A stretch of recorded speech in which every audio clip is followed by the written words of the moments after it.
Thailand का एक upscale आलीशान नेबरहुड जहां एक 25 साल का आदमी अपनी बीवी के साथ रहता है। कहने को तो ये एक सॉफ्टवेयर इंजीनियर है जिसकी खुद की कंपनी है और थाईलैंड में 3 आलीशान बंगले हैं। इनमें से एक बंगले में तो ये आदमी अपनी हजारों गर्लफ्रेंड को पनाह देता है। 5 जुलाई 2017 को एक ऐसी अजीब घटना होती है जहां इंटरनेट पे अपने आप को अल्फा कहने वाला ये इंसान बहुत ही खतरनाक हमले का शिकार बनता है। एक ऐसा मास्टर प्लान जो कि इस मास्टरमाइंड के जड़े काटने के लिए लिखा गया था, वो भी आज से 2 साल पहले। तो कौन है ये आदमी, क्या है ये हादसा और आखिर क्यों इस आदमी के पीछे 7 मुल्कों की पुलिस लगी हुई है, जानेंगे आज की वीडियो में।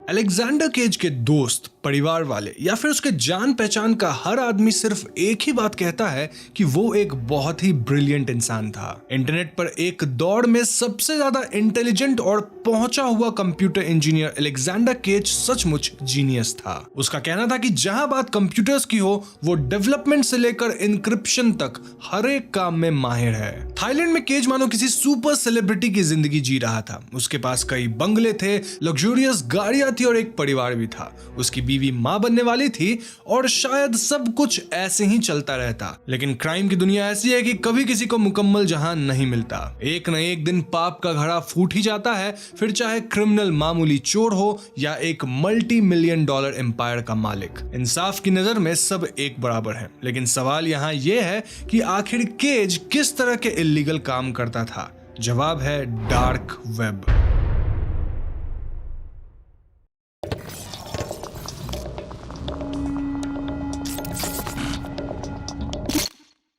डार्क वेब इंटरनेट का वो गुमनाम कोना है जहां टॉर ब्राउजर्स और क्रिप्टो करेंसी जैसे मीडियम का इस्तेमाल करके एनोनिमसली कुछ भी खरीदा बेचा जा सकता है। कारण यह है कि टॉर जैसे इंजन्स आपके ऑनलाइन आइडेंटिटी को इतने सर्वर्स से बाउंस करते हैं कि आपको ट्रैक करना बहुत मुश्किल हो जाता है। वहीं बिटकॉइंस अनट्रेसेबल करेंसी है जिसकी ट्रैकिंग डिटेल्स किसी ऑथोरिटेटिव फिगर तक पहुंच ही नहीं पाएगी। जो भी डार्क वेब की दुनिया से थोड़ा बहुत वाकिफ है, उन्हें सिल्क रोड के बारे में आइडिया तो जरूर ही होगा। सिल्क रोड डार्क वेब का सबसे बड़ा काला बाजार रह चुका है। एक ऐसा मार्केट प्लेस जिसे रॉबर्ट उल्ब्रिच सिर्फ एक लैपटॉप की मदद से कंट्रोल करता रहा। 2011 में पहली बार जब एक ऐसा ऑनलाइन मार्केट बाहर आया जो कि टॉर ब्राउजर के नकाब में बिटकॉइंस के खुफिया पेमेंट वेब के अंदर लाखों की संख्या में कस्टमर्स इकट्ठा करने लगा, तब मानो ड्रग माफिया और दूसरे क्रिमिनल्स को एक सोने के अंडे देने वाली मुर्गी मिल गई थी। लेकिन 2013 में FBI ने सिल्क रोड को पूरी तरह कैप्चर कर लिया। रॉबर्ट को उम्र कैद की सजा सुनाई गई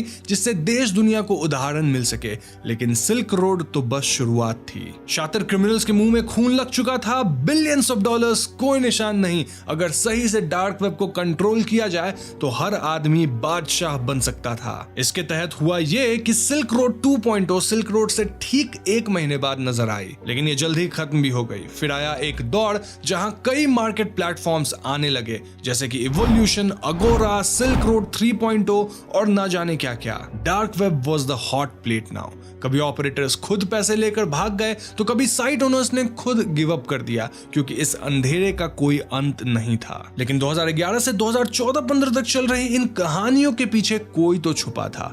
एक शातिर आदमी जो चुपचाप घात लगाए बैठा था कि कब उसका वक्त आएगा, कब वो खुद को ऑनलाइन इलीगल बिजनेस का सरताज घोषित कर पाएगा। और इसी के साथ अल्फा बे का चैप्टर बाहर आता है जिसे चला रहा था एक hooded mastermind by the user name alpha O2 या आप 02 भी कह सकते हैं।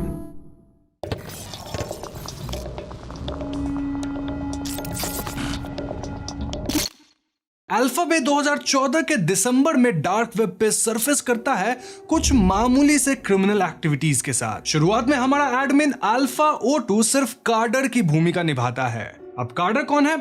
कार्डर एक जांबाज साइबर क्रिमिनल होता है जो कि हजारों की संख्या में क्रेडिट कार्ड इंफॉर्मेशन चुरा कर लोगों में बांटता है। ये हैकर इस कार्ड इंफॉर्मेशन के ट्रेडिंग में इतना शातिर था कि उसने खुद की अपनी एक किताब लिख डाली, सिर्फ 16 पेज की किताब, जिस किताब का नाम है यूनिवर्सिटी ऑफ कार्डिंग गाइड, जहां पे लोगों को वो सिखा रहा था कि कैसे अब कार्ड्स का डेटा चुरा सकते हैं, मामूली लोगों को उल्लू बना सकते हैं, उनके बैंक इंफॉर्मेशन को हथिया सकते हैं इत्यादि। लेकिन जैसा मैंने कहा था, काले इंटरनेट की काली परछाई से कोई अछूता नहीं रहता। तो ऐसे में जल्द ही अल्फा O2 को और भी कई लुक्रेटिव ऑफर्स मिलने लग गए थे। फॉर एग्जाम्पल ड्रग्स, हथियार, पैसों का इधर उधर करना, हेर फेर करना, चोरी के सामान, काफी कुछ, समझ सकते हो जितना इलीगल एक्टिविटीज हो सकता है वो सब अल्फा बे पे होने लगा। खुद अल्फा O2 के शब्दों में उसके बातों को बयां किया जाए तो वो कहता है कि वो अल्फा बे को एक ईबे स्टाइल थीम्ड मार्केट बनाना चाहता है, वो भी अंडरवर्ल्ड का ऑन डार्क वेब। लेकिन अल्फा O2 कोई नौसिखिया नहीं, उसने ट्रेड सीक्रेट सीखने के लिए सालों का वक्त लगाया है। वो अपने कस्टमर्स को और सेलर्स को गुप्त मैसेजेस से आगाह करता है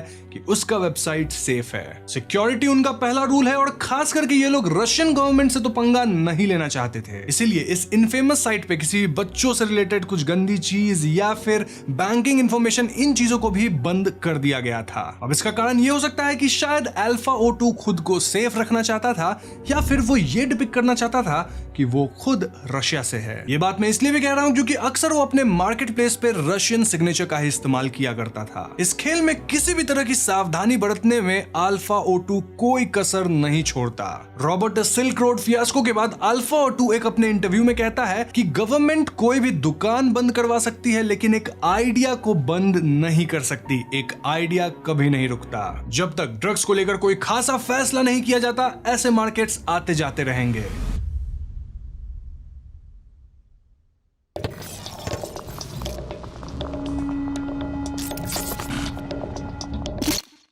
अगर हम अल्फा बे की वेबसाइट की बात करें तो आप खुद ही सोचिए कि एक शातिर कंप्यूटर इंजीनियर किस तरह की वेबसाइट बना सकता है। रिपोर्ट्स की माने तो अल्फा बे ईबे और अमेज़न की तरह स्मूथ मार्केट प्लेस था। एक ऐसी जगह जहां आप सामान चूज कर सकते हैं, फिल्टर्स लगा सकते हैं, इनफैक्ट बिडिंग तक कर सकते हैं। At the end of the day payment popular मगर सेफ क्रिप्टो करेंसी से की जाती है, जैसे कि बिटकॉइंस या इथेरियम, ताकि कोई खतरा ना रहे। 2015 आते आते अल्फा बे अगोरा को पीछे छोड़ डार्क वेब का सबसे बड़ा बादशाह बन चुका था। अगोरा के गिरते ही उसके हजारों सेलर्स और बायर्स भी यहां माइग्रेट कर गए। यहां सिक्योरिटी का तो कोई जवाब ही नहीं था। आई मीन FBI, DEA जैसे ना जाने कितने लॉ इन्फोर्समेंट एजेंसीज पीछे पड़े हैं, लेकिन फाउंडर अल्फा O2 तो दूर, अब तक कोई किसी सेलर या बायर तक को पकड़ नहीं पाया था। लेकिन बहुत जल्द ये सब बदलने वाला था। आने वाले खतरे से बेखबर अल्फा O2 अब रिटायरमेंट ले लेता है। अपना नाम अल्फा O2 से बदलकर सिर्फ एडमिन रख लेता है और वो साफ जाहिर करता है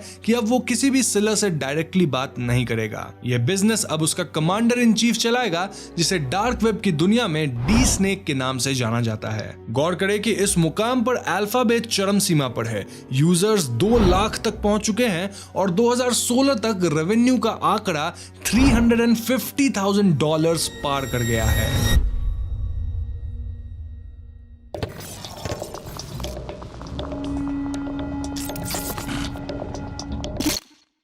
जहां एक तरफ अल्फा O2 धीरे धीरे डार्क वेब माफिया का सरताज बन रहा था, दूसरी तरफ उसके लिए एक बड़ी चुनौती जन्म ले रही थी। मिलर, अमेरिका के DEA यानी ड्रग एनफोर्समेंट एजेंसी के जाबाज एजेंट, अपनी जिंदगी में बस एक बार SWAT एजेंट बनना चाहता था। SWAT यानी यूनाइटेड नेशंस के स्पेशल ऑफिसर्स की एक टीम जो कि हाई रिस्क क्रिमिनल एक्टिविटी को कंट्रोल करते हैं, देन हॉस्टेज सिचुएशंस आदि को भी संभालते हैं। वहीं रैबनिन, कैलिफोर्निया के फ्रेस्नो शहर में सरकार के भरोसेमंद प्रोसिक्यूटर, खुद भी सिल्क रोड कांड के बाद से ही डार्क वेब के ड्रग मार्केट को फोड़ना चाहता है। एक सीरीज ऑफ कोइंसिडेंसेस और बर्निंग डिजायर्स इन्हें साथ लाता है और एक एक करके ऑनलाइन ड्रग माफिया पकड़े जाने लगते हैं। छोटे मोटे डीलर्स और काले इंटरनेट के ट्रेडर्स अब पुलिस की नजर में आने लगे। जल्द ही सभी को समझ आ चुका था कि मास्टरमाइंड खुद को अल्फा O2 बुलाता है। काले बाजार की जड़ को काटने का वक्त आ चुका था। तभी इनके हाथ लगता है अल्फा बे का एक छोटा सा फ्लॉ, जो कि इस गुमनाम मास्टरमाइंड को बहुत भारी पड़ने वाला था। बेसिकली एक एनोनिमस टिप्सटर जो इंटरनेट के जरिए मिलर का ईमेल एड्रेस ढूंढता है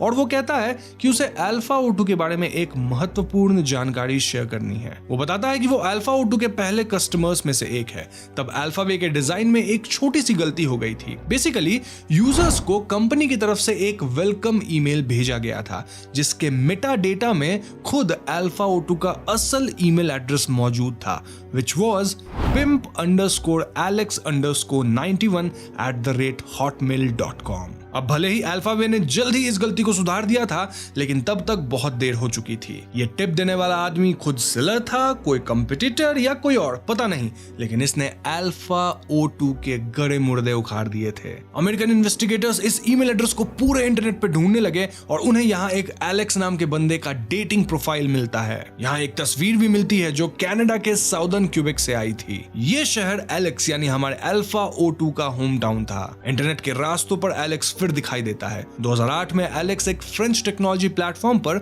लोगों को फोटोज से वायरस निकालने की कला सिखा रहा है। डेट्स के मुताबिक अब एलेक्स 23 साल का है। ईमेल एड्रेस भी वही है और नाम है अलेक्जेंडर केजेस।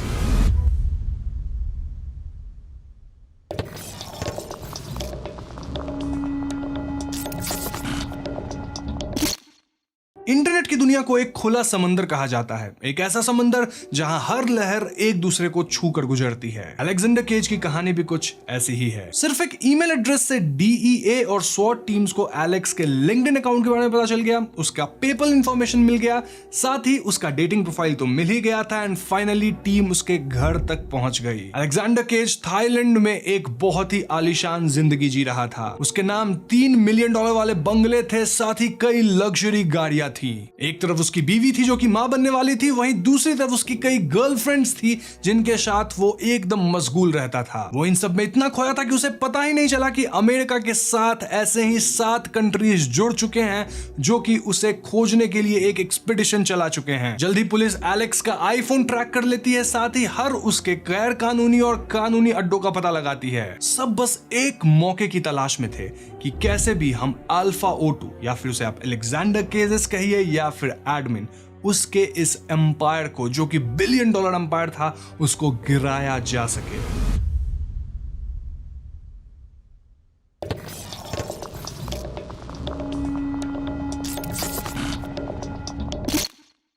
अल्फाबे भले ही मार्केट लीडर हो, लेकिन कॉम्पिटिटर्स और भी हैं। इनमें से एक है हांसा मार्केट। हांसा यूरोप के इलीगल अंडरवर्ल्ड मार्केट का लीडर है, लेकिन एक एनोनिमस टिप के बाद नीदरलैंड्स में हांसा का सर्वर खोज लिया गया है। सर्वर से IP एड्रेस से ऑपरेटर्स और मार्केट लीडर, ये कहानी बस खत्म होने वाली है। पता चल जाता है कि ऑपरेटर जर्मनी से मार्केट कंट्रोल कर रहे हैं। जर्मन पुलिस BKA को लूप में लिया जाता है, लेकिन तब तक किसी को भनक लग जाती है। हांसा के एडमिन्स अपना दांव खेलते हैं और अचानक हांसा डच सर्वर से गायब हो जाता है। मुमकिन है कि हांसा ने बिजनेस कहीं और शिफ्ट कर लिया था, लेकिन इस बीच हांसा के डेटाबेस में कुछ जरूरी इंफॉर्मेशन अथॉरिटीज के हाथ लगती है। ये इंफॉर्मेशन कुछ क्रिप्टो कॉइन्स के बारे में है जो पुलिस को नीदरलैंड्स के एक क्रिप्टो एक्सचेंज तक पहुंचा देती है। इस एक्सचेंज में पुलिस को बिटकॉइंस का पता तो मिलता है, लेकिन किसी और ही देश में, जी हाँ, लिथुआनिया में। यहीं पर हांसा का नया सर्वर मौजूद है। अब लिथुआनिया, नीदरलैंड्स और जर्मनी मिलकर हांसा को टेक डाउन करने की तैयारी में है, मगर यूरोपियन पुलिस उन्हें रोकती है। FBI उन्हें अल्फाबे के ऊपर चल रहे मास्टर प्लान की खबर देती है। यहाँ जन्म होता है ऑपरेशन बायोनेट का। बेसिकली 7 अलग अलग देशों की police, which included America, Netherlands, Lithuania, Germany, Thailand, Canada और यूरोपोल, ये सब मिलकर एक गहरी साजिश रचते हैं ताकि डार्क वेब के इलीगल मार्केट प्लेस को पूरी तरह तबाह किया जा सके। तो इस प्लान के तहत FBI को अल्फाबे के ऑपरेशन को होल्ड पे रखना पड़ता है और उधर हांसा को कैप्चर कर लिया जाता है। लेकिन इस कैप्चर की खबर किसी यूजर या कस्टमर को नहीं दी जाती, यानी कि वेबसाइट को चलने दिया जाता है। यहाँ जर्मन ऑपरेटर्स को चुपचाप लुधियाना से उठा लिया गया था, यानी कि वो किसी को वार्न नहीं कर पाए थे। नतीजा ये होता है कि हजारों की संख्या में जो ऑपरेटर्स थे वो अल्फाबे की तरफ अट्रैक्ट होते हैं। देखा जाए तो सेकंड मार्केट प्लेस लीडर डूब गया है, लेकिन बिजनेस तो उन्हें कहीं से चलाना था ना, हेंस अल्फाबे। लेकिन क्रिमिनल्स को ये नहीं मालूम था कि भले ही अल्फाबे चल रहा है, लेकिन वो पहले से FBI और DEA के घेरे में है। 5 जुलाई 2017 को थाईलैंड पुलिस DEA के साथ मिलकर केज के खिलाफ एक वारंट निकालती है, लेकिन इसकी भनक अलेक्जेंडर केज को बिल्कुल भी नहीं लगनी चाहिए थी, क्योंकि कोई भी नहीं चाहता था कि केज अपने डेटा को लॉक करे या फिर किसी भी तरह की छेड़छाड़ करे जिससे इन्हें दिक्कत हो।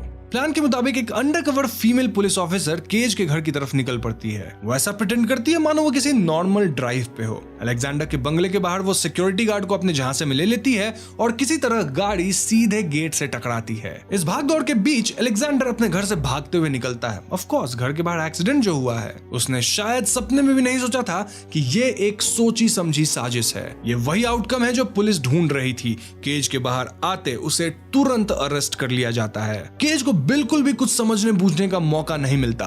वो अपने किसी भी डिवाइस को इरेज या इनक्रिप्ट नहीं कर पाता।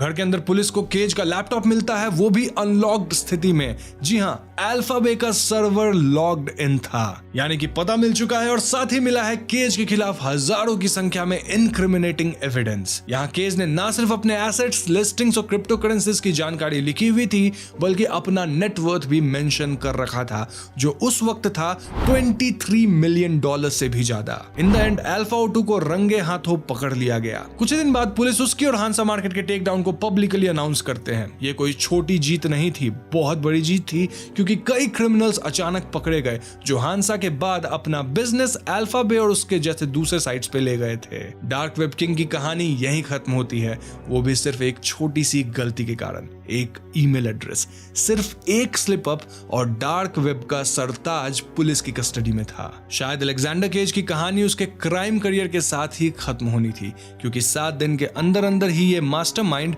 थाई रॉयल पुलिस कस्टडी में ही अपनी जान दे देता है।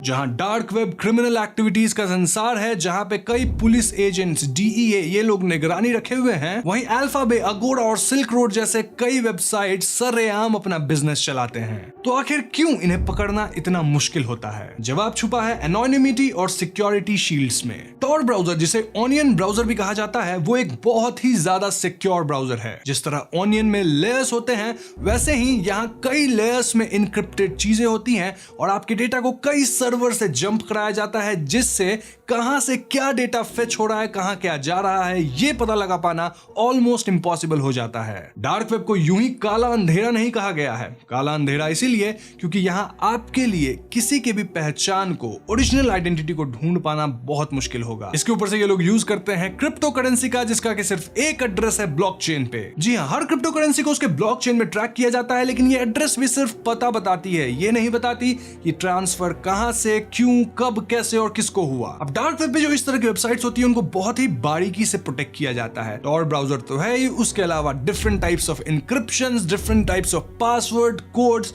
जिनको खोल पाना एक मुमकिन बात नहीं है। एक और चीज होती है कि इन जैसे वेबसाइट्स का सर्वर कहां पे लोकेटेड है, ये पता लगाना भी बहुत मुश्किल होता है। यहां मैं फिजिकल सर्वर्स की बात कर रहा हूं, जहां से ये एक्चुअली ऑपरेट होते हैं। तो देख रहे हो, टॉर है, इंक्रिप्शन है, ये है, वो है, क्रिप्टो है, इन सब लेयर्स को खोद के एक्चुअल सोर्स तक पहुंच पाना बहुत ज्यादा मुश्किल होता है। इसीलिए किसी को भी चाहिए होता है कुछ क्लू, कुछ हिंट्स, जिसकी मदद से वो लोग इस तरह के बड़े वेबसाइट्स को गिरा सके। अब देखा जाए तो एक तरह से डार्क वेब अच्छी जगह भी है उन लोगों के लिए जो लोग एनोनिमस होकर कुछ इंपॉर्टेंट इंफॉर्मेशन शेयर करना चाहते हैं, विसल ब्लोअर बनना चाहते हैं। लेकिन हर सिक्के के 2 पहलू होते हैं, एक अच्छा है तो दूसरा बहुत ज्यादा बुरा है, और डार्क वेब के केस में तो बुरा वाला पहलू ही बहुत बड़ा है। शायद यही वजह है कि डार्क वेब क्रिमिनल्स और फ्रॉडस्टर्स का होली ग्राउंड है। तो बस यही थी अल्फाबे की कहानी। अब हालांकि अलेक्जेंडर का जो दोस्त था डी स्नेक, उसने अल्फाबे को 2021 में वापस से लॉन्च कर दिया है। और बस अल्फाबे ही नहीं, हांसा, अगोड़ा, ऐसे मार्केट के कई रेप्लिकाज आ चुके हैं, 100 से भी ऊपर मार्केट प्लेस